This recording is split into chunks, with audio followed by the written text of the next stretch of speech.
All right. Finally got this going, and let's see what we have in Bhagavatam today. We're up to chapter 18. So we've finished hearing how Parikshit became the emperor and then dealt with Kali Yuga. So then Suta Goswami continues. He says, King Parikshit ruled nobly from the throne, passed to him when his grandfather retired to the forest.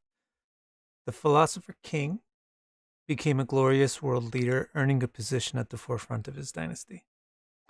His fame spread everywhere in his opulent capital city. Even here in this remote forest, you can safely perform this sacrifice only because of his expert administration and protection. So Suta was sitting in this remote forest called Naimisharanya. And the reason why the forest was safe was because it was in a kingdom that was safe. So he tells the sages, and even now, after Parikshit's gone, the kingdom is still safe because of him, and that's why we're able to sit in this forest and have this discussion. Then he says, the terrible blast from the weapon of Drona's son couldn't harm him when he was in his mother's womb because he was protected by the all-attractive Krishna, whose deeds are amazing, so he was protected in the beginning, but something's going to happen. But a dragon named Takshaka would rise from the angry curse of a priest, then take the king's life. So that's how his life ended, at the fangs of a dragon. So we're going to hear more about that. But first you'll get a little bit of summary about it. And I don't think you get details until the whole Bhagavatam is almost over. I think it's the 11th section of the Bhagavatam. And we're only in the first section. Right now we're in the 18th chapter of the first section. But anyway, Suta continues. He says, even so, even though he got cursed by a Brahmana and attacked by a dragon as a result, even so, he was never overcome with fear. So that's interesting. People freak out with fear all the time. They go loony. They go crazy at any slight provocation. But this king had a hugely fearsome situation and still wasn't overcome with fear. So why? He was never overcome with fear because his intentions were always fixed upon the all-attractive. So what do you have to be afraid of? It's like if you're not really that into a video game, but you're playing it, and then all of a sudden your character dies. You don't really get that scared or upset. If you're really into the game, it really affects you. So those who have their intentions fixed on Bhagavan, they don't really get that disturbed or elated by the affairs that happen in the mundane external world. So even though he got into such a terrifying situation, he didn't get scared. And in fact, and see, this is also the thing, like I first learned about this when I used to go bowling. And I realized like you can roll a strike one time. It's not that hard. Now, to get 12 strikes in a row is really hard. But the thing that I noticed was part of it was just fatigue, and it's not easy to get it right every time. But the biggest thing about the difficulty of continuing to get a strike every time is that you get nervous. You get more and more nervous. So same thing, like, or if you try to walk, if you walk on a balance beam, it's not that hard to walk on a balance beam if the balance beam is 2 inches off the floor. But if you put the balance beam 6 feet off the floor, it's the same balance beam. But all of a sudden it's much more difficult to walk across it if you get nervous. So the interesting thing about not being afraid of life is that you live better. So the interesting side effect of being fixed on Bhagavan instead of fixed on the affairs of the external world is that you actually live your external life even better, because you don't get panicked and you don't get tense and you don't get nervous, and so you don't make silly mistakes. And you use things to your best. You always can figure out how to use a situation to your best advantage because you can think calmly about everything that's happening. So that's what happened with Parikshit's curse. He was like, Suta says he used the priest's curse as an opportunity. He used the priest's curse as an opportunity to responsibly cast aside all his worldly connections. To responsibly cast aside all his worldly connections. And attain realization of the true position of the unconquerable. Is that, well, this situation is terrible and terrifying, but it affords me an opportunity to legitimately dedicate myself 100% to my spiritual pursuit. So let's do it. So then Suta says, so the king then left his body near the Ganges as a student of Vyasa's son. It's a great accomplishment. To be the student of Vyasa's son. Like him, anyone who delights and feels nourished by discussing the subject of topmost poetry will never be confused when their time has come to an end. They will certainly remember his lotus feet. Alrighty? So, now a little bit more about Kali Yuga. Suta says, while the king was in charge, Kali could not expand or prosper anywhere. But Kali's immorality began to flourish strongly the instant the king left the world and went to the all-attractive. So the way that Kali Yuga worked was Krishna's avatar is at the end of Dwapara Yuga. As soon as Krishna leaves, Kali manifests.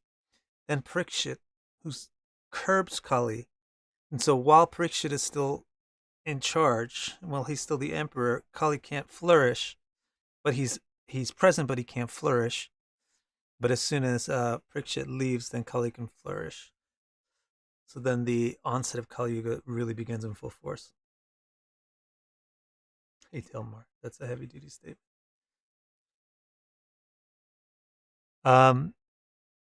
So while the king was in charge, Kali could not expand or prosper anywhere. But, hey, Melissa, but Kali's fuzz, John, what's up, everybody?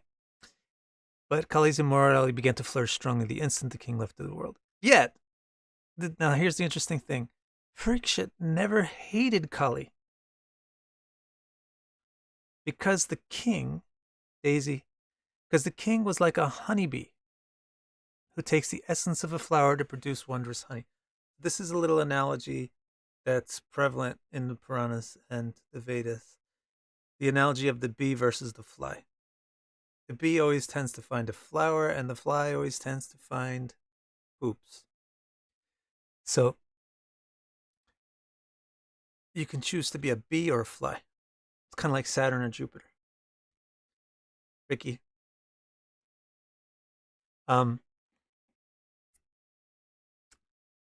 Like we said, the king, he's not really wrapped up in the affairs of the external world. And ironically, that means that he can live a better life in the external world because he's more equipoised and calm about what he does with it.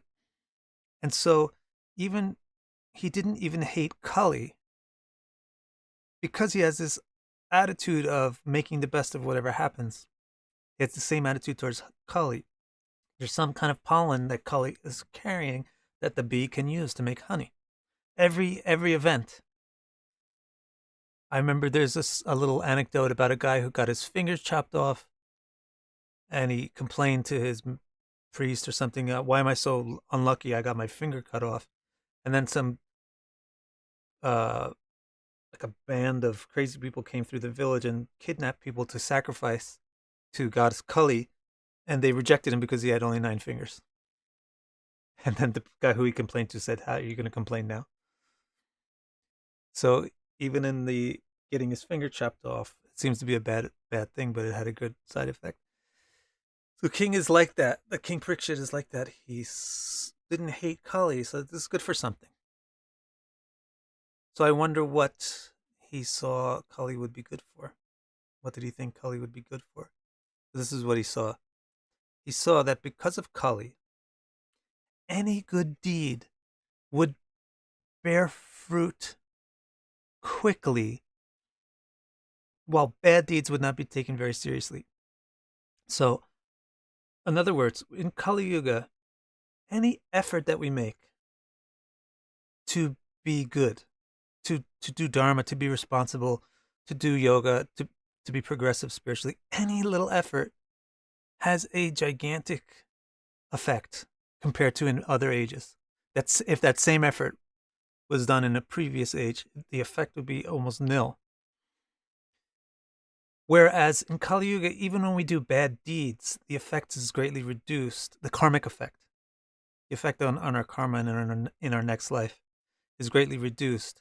Whereas that same bad deed in a previous age would have a much greater effect in the karma.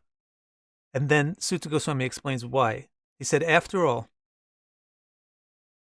to be wise when surrounded by insanity is much more glorious, like being a tiger among men. That is why the sober do not detest the effects of Kali, just as strong men do not fear to contest with other strong men. I like this, to be honest. There's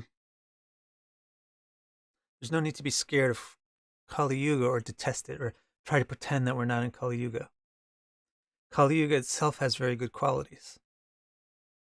And one of the things that's great about Kali Yuga is since it's so messed up, when we do messed up things, we're not as accountable for them. And when we do something, when we even try to do something right and to be good, we get a lot more reward for it than we would in any other age. So it's actually, if you think about that, then it's actually just fine to be born in Kali Yuga. You can make a lot of spiritual progress in Kali Yuga. Just like a strong man, a fighter, can make a lot of progress learning how to fight when he gets into a lot of fights.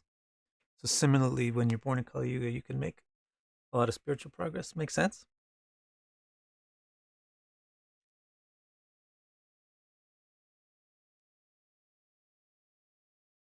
So now, Suta concludes. He says, I said what I can in answer to your wonderful questions about Parikshit's role in the beautiful tales of the all attractive. So remember, Suta said, we want to hear about Krishna. Shonaka said, we want to hear about Krishna. Suta answered, all right, I'll teach you about him because I learned about the Bhagavatam. And that explains Krishna. And then Suta said, okay, great, but tell us about the Bhagavatam first. Who wrote it? Okay, Vyas wrote it and taught it to his son Shuka, and Shuka explained it to Parikshit. So explain to us these three characters, Vyas, Shuka, and Parikshit. Why did Vyas write it, etc.? So then we already went over that. How Suta answered the questions about Vyas and why he wrote the book. And then he just finished answering who Parikshit was and what his role is. So I've said what I can in answer to your questions about Parikshit's role in this beautiful tales. Anyone who really wants the best for themselves should listen carefully whenever and wherever there is discussion of the all attractive, glorifying the amazing deeds that arise from his good qualities. So he says, okay, I answered your questions about Parikshit. And now Shonaka, who's the main elder leader of the sages that Suta is speaking to, it's his turn to speak, to reply to Suta. So he says, Suta, may your life be smooth, gracious, unending, and brilliantly famous. Your glorification of Krishna is just like nectar, just like the nectar of immortality for us mortals. The smoke of these sacrificial fires, because remember they were sitting in the forest, wanting to do something for Kali Yuga, not really agreeing on what it was to do. Shonaka had his idea that people had to understand Krishna, but there was nobody capable of explaining Krishna. So they were just sitting there doing sacrifices, doing ceremonies. And he said, Suta, and he said, the smoke of these sacrificial fires blackened our body and mind, making us so confused. But now you are giving us the delicious honey made from the nectar of the lotus flower of Govinda's feet. Nothing in this world, in paradise, or even in enlightenment can compare with just a moment's intimacy with those like you who are intimate with the all attractive. So if you take that statement seriously, it's paradigm changing. It's paradigm changing about how you think about what's a spiritually valuable opportunity. What Shonika is saying is the chance to be with somebody like Suta, who really understands Krishna, really gets it. The chance to be with a person like that can't compare with anything in the world. So money, chocolates, anything, diamonds, sex, can't compare with that. Can't compare with anything in paradise even. It's better than something that even you could get in heaven. It's better than something you could get in moksha or enlightenment. Because what you get from somebody that understands Krishna is bhakti, divine love. And love is better than freedom, which is moksha, and is also better than pleasure because love includes both and goes beyond. If someone, Shonika replies, really understands pleasure, then how could they ever get enough of the descriptions of the all attractive, the singular haven of souls who are the greatest among the great? These descriptions are infinitely delightful. Even masters of yoga headed by Shiva and the lotus-born Brahma cannot fully comprehend the endless qualities of he who is beyond qualification. To understand the qualities of the being beyond qualification. You are among the greatest of the great souls whose singular haven is the all-attractive. You know how to explain his completely pure and exalted activities, and we are very eager to hear you do so. Tell us the knowledge. So he's like, all right, you finished explaining who Vyasa is and why he wrote the Bhagavatam. You finished explaining who Parikshit is and what his role was. Skip the question about Shukadev. Just tell us the Bhagavatam started up now. We're eager to hear this. Tell us, but Suta will actually answer the questions about Shukadev anyway in starting up the Bhagavatam. Tell us the knowledge spoken by Vyasa's son, by which the great devotee Parikshit fixed his intellect upon liberation and was carried to the soles of the feet that are adored by the king of the birds, Garuda.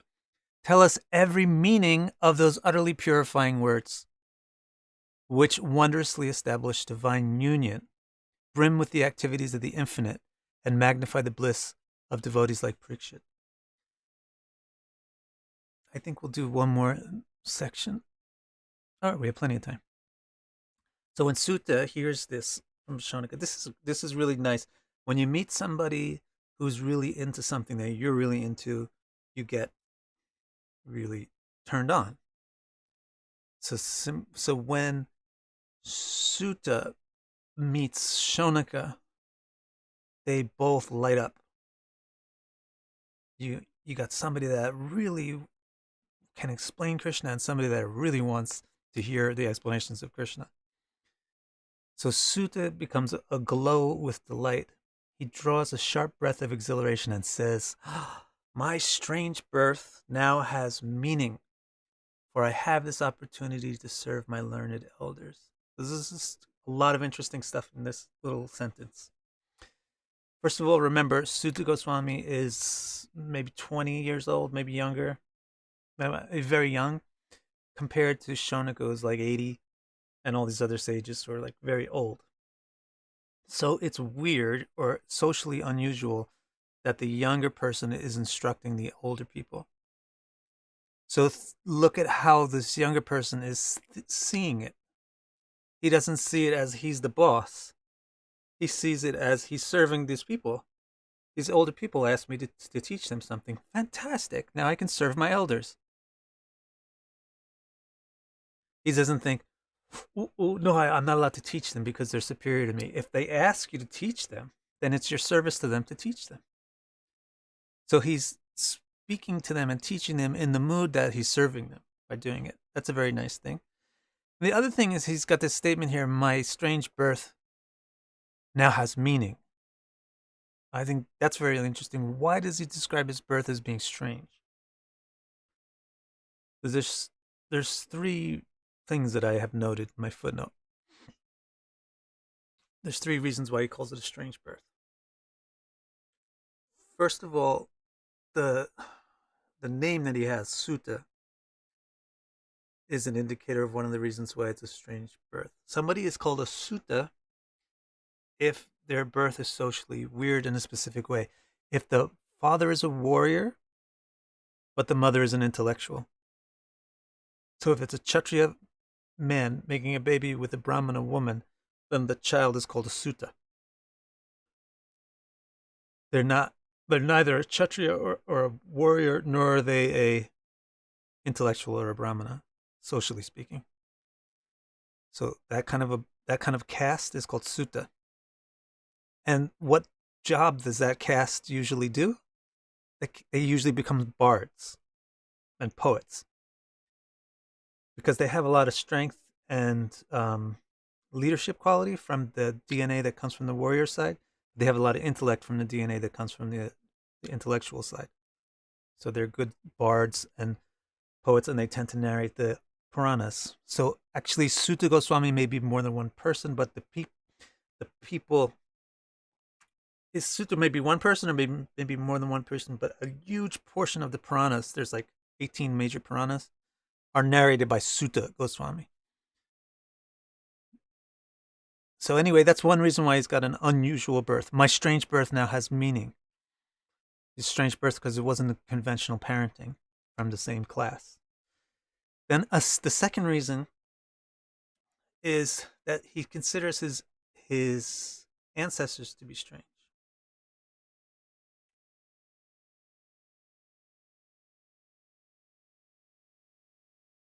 Now, I'm not sure about how the gotras and the genetics work, but I think if your father was a Suta, then you also become a Suta automatically.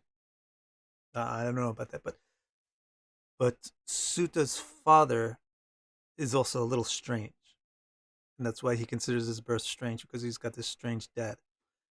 Suta's dad is Romaharshana. You might remember the name Romaharshana if you're good with remembering those kind of names, because when we were learning about Vyas, we heard that he divided the Veda into 5 sections and put a different scholar in charge of each section. And who did he put in charge of Puranas? He put this Suta's dad, Brahmaharshana, in charge of the Puranas. That's another reason why Suta is the narrator of most of the Puranas, because his father was the one who was in charge of the Puranas. Just like Vyas taught Shukadev, Brahmaharshana taught Suta all the Puranas. But so what's so strange about Brahmaharshana then? Brahmaharshana is strange because even though he's a great sage who was in charge of the Puranas, he's actually a little bit of a buffoon. And you'll hear about the story in the Bhagavatam at some point. He has kind of a discredit to his name because he insulted Krishna's brother, Balaram.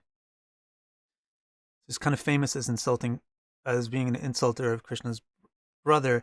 So Suta thinks, now my strange birth has meaning because now I get a chance to make up for what my dad did. My dad insulted Balaram, so now I get a chance to correct that and glorify Balaram, Krishna's brother. So that's the second thing. And then the third thing is, it's just strange. Strange birth now has meaning. Everybody has a strange birth. It's strange to be born in a body which is not truly a manifestation of your true self. So just in that sense. And then it gets meaning if you get a chance to hear and speak about Krishna, because now you can resolve that situation. You can get your identity clear, and then in the next birth manifest a body that's reflective of that true identity. So that's just unpacking that one little sentence. You see how we took a lot of time just to explore one sentence? You can do that with every single sentence in the Bhagavatam. For advanced study, it works really well. So he says, my strange birth now has meaning, for I have this opportunity to serve my learned elders. Then he says, to speak intimately with great souls will quickly purify one's inborn flaws and miseries. So a lot of times you hear people talk about sadhu sangha. Sadhu sangha, sadhu sangha. So it means like, let's get together. Basically, the way a lot of people use sadhu sangha is basically, let's just have a party. Let's have a social event. That's what they use the word sadhu sangha to mean. And then they ascribe all this spiritual value to that, because the Shastras say sadhu sangha is so great. But sadhu sangha doesn't mean hanging out with somebody. Sadhu sangha means to intimately discuss, to intimately relate. Now you might feel uncomfortable with the word intimate because it sounds sexual. Physical intimacy is subordinate to emotional and mental and intellectual intimacy. But when we say intimacy, intimately relate, be intimate with a sadhu, we don't mean sex or just physical intimacy. We mean sharing of not just the body space, but sharing of the heart space. So the way people do this sadhu sangha mostly is very superficial. Yeah, I went and I saw Amma and she gave me a hug, or I saw so-and-so, right? But the real way of associating with a sadhu is you have a deep conversation with the person you deeply share.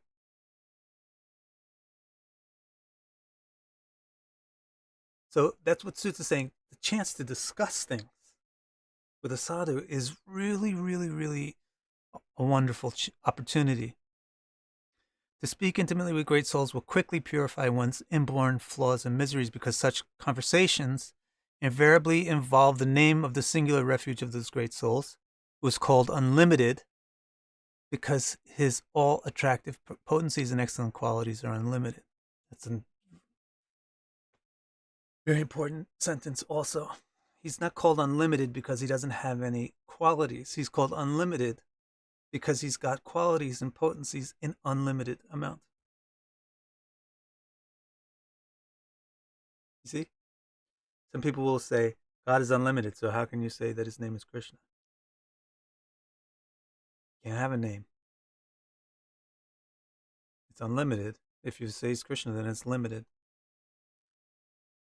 No, Krishna is an unlimited name, and it's not a limitation on other names. This is what Suta is saying. Try to understand it. He's saying he's unlimited because his potencies, his qualities, his details are unlimited, not non-existent. How can anyone define the immeasurable qualities of he who is grounded in infinity? So he's bringing up these points before he starts the Bhagavatam.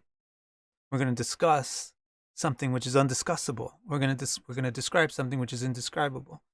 So how can we do that? And Vishnu is described as grounded in infinity. And if you ever see Vishnu lying on the serpent, the sea serpent, that's what this, thank you, Karen, that's what this represents. The serpent's name is Ananta. And Vishnu lies on Ananta. It means his basis or his foundation is infinity. Ananta means infinity. So the form of Vishnu is based on infinitude. It's not inferior to infinitude. People tend to think if God or the supreme thing is infinite, then it can't be delimited in a form. So they're thinking Ananta must be superior to something which is a form or a delimitation, but Vishnu's form is on top of Ananta. Ananta, the dragon called Ananta, represents infinity, and Vishnu's form rests on it. Everyone, so who can describe it? But everybody is attracted to attempt it, even though you cannot actually exhaustively describe or define Krishna, the supreme being. It's incredibly delightful to even get close to it. So he says, even though you can't really do it, everybody tries to. Even the divine goddess, he says, even the divine goddess who ignores all those who petition her and unrequested serves the dust of his feet. The water flowing from the toes of those feet is collected by the Creator, who uses it to honorably purify the destroyer. That's the Ganges water. Creator is Brahma and the destroyer is Shiva. Who besides lotus-faced Krishna could be worthy of being addressed as all attractive? By falling in love with him, one suddenly becomes very deep. Embracing him, one escapes the embrace of their body and attains the highest perfections, among which nonviolence and tranquility are natural. You are like Aryaman. This is Suta talking to Shuka. You're like Aryaman, so whatever you ask, I will grant. So Aryaman's the god who's the god of vows and promises. So he says, you're like Aryaman. If you request me something, I will fulfill it. So since you requested me to teach you, even though I'm younger than you and all that stuff, I'm going to fulfill it. I will speak as far as my knowledge will allow. My words will be like birds, flying as high as they can into the sky, trying their best to describe unlimited Vishnu. This is the attitude. This is the right way to think about trying to describe Bhagavan. Just the attempt to try to describe Bhagavan is perfect and purifying. And we speak as far as our knowledge will allow, and our words about Bhagavan are like birds in the sky. The sky is infinite, and the birds are in there, and they try their best to go as high as they can.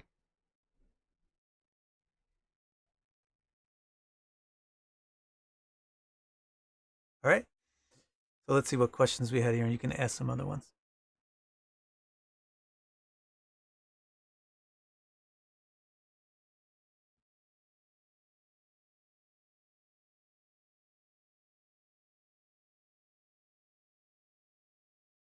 So we got one statement by Bardo. Remember when I talked about bees versus flies? And he claims that you can't choose if you want to be a fly or a bee because it's all determined by karma. But that's not the conclusion of the Vedas. The conclusion of the Vedas is that if everything is determined by karma, then there's no point to having the Vedas at all. Because the Vedas are meant to instruct you to change your life. And if you have no ability to choose and change your life, then the Vedas are meaningless. And so the Vedas themselves say that our very existence proves that the conclusion that you have no free will and that everything is rooted in karma is false. And so actually, Bardo and everybody else who might think this way, it does behoove you, and it's your responsibility to choose to be a fly or a bee, or etc. Ayush mentioned something about saras. Saras means with rasa, which means has flavor. So some languages can use it to mean good or nice or pleasant. Prachi is trying to ask me an astrology question. Sorry, this is on my channel, but not everything we discuss here is astrology. Eminent wants to know if the infinite is relative to us. Let me know if I'm not answering your question correctly. But what I think you're asking, I'll answer it in this way. It's entirely, the infinite is perceived subjectively by the infinitesimal.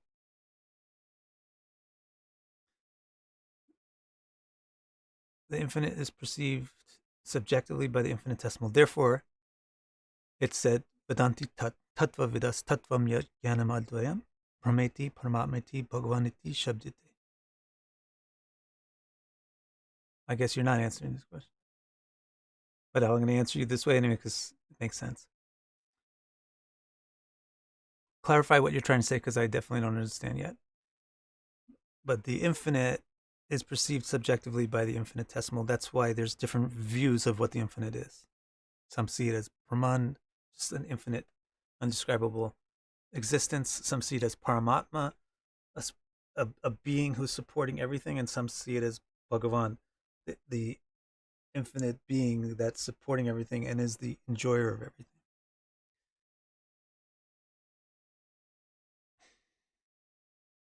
The infinitesimal observer is able to comprehend the infinite because the infinite wants to be comprehended, and so gives comprehension to the infinitesimal. It's infinite. Everything, you are also infinite, but you're infinitesimal.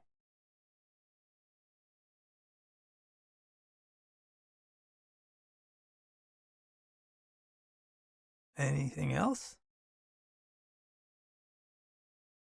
Thanks, Mary. Okay, good. So things seem to be lightening up. So how to connect to that infinite apart from meditation, Prachi? You listen. That's what you do. You do kirtan and shravan of Bhagavad Gita, and that's how you do Bhagavad Smarna. And by doing Bhagavad Smarna, you go forward towards samadhi with Bhagavan. So the Bhagavatam itself is the sadhana.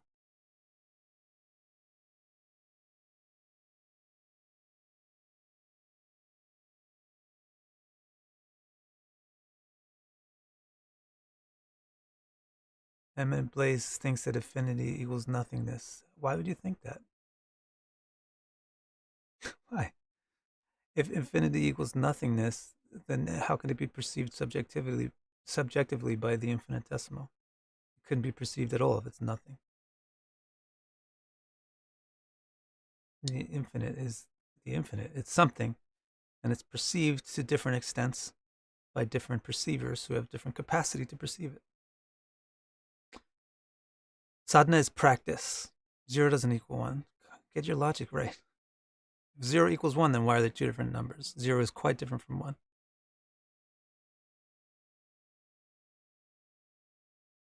Oh my God. Sadhana, Prachi, is not necessarily meditation. Sadhana is any means of progressing towards a goal. So for the means of progressing towards Bhagavan, the sadhana is Shravanam and Kirtanam of Bhagavan, listening and speaking about Bhagavan. And that's what the Bhagavatam is, the seed of powerful hearing and discussion of Bhagavan. Nobody on Facebook has got any question or anything?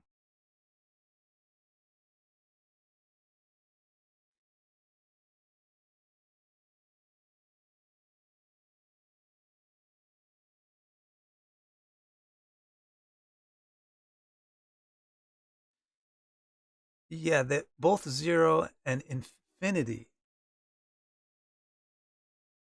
have a similar quality, and that neither of them can actually be perceived to the perfect extent. But that's the only quality that they have in common. So you can't say that they're the same. 0 is nothing. That's why you can't perceive it. Infinity is something, and you can perceive it subjectively. Archie wants to know, if I wanted to study all the Vedas in India, like school, is there any place I can go? No, because you're in Kali Yuga. So forget about trying to study the Vedas. Try to study the Puranas. The Puranas are meant for this age. And if you forget about trying to study all the Puranas, study the Bhagavatam, which is the topmost Purana. Nigamakal Tarur Galitam Palam. That's the Bhagavatam. So just keep listening on this stream. Karen wants to know if Bhagavan is different from Purusha. Thank you. That's a great question.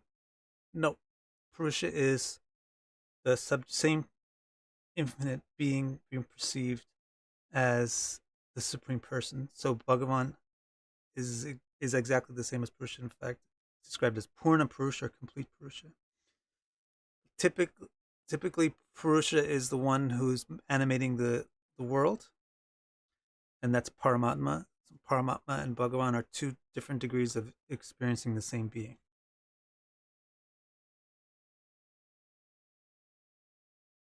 All right, I'm going to sign off now.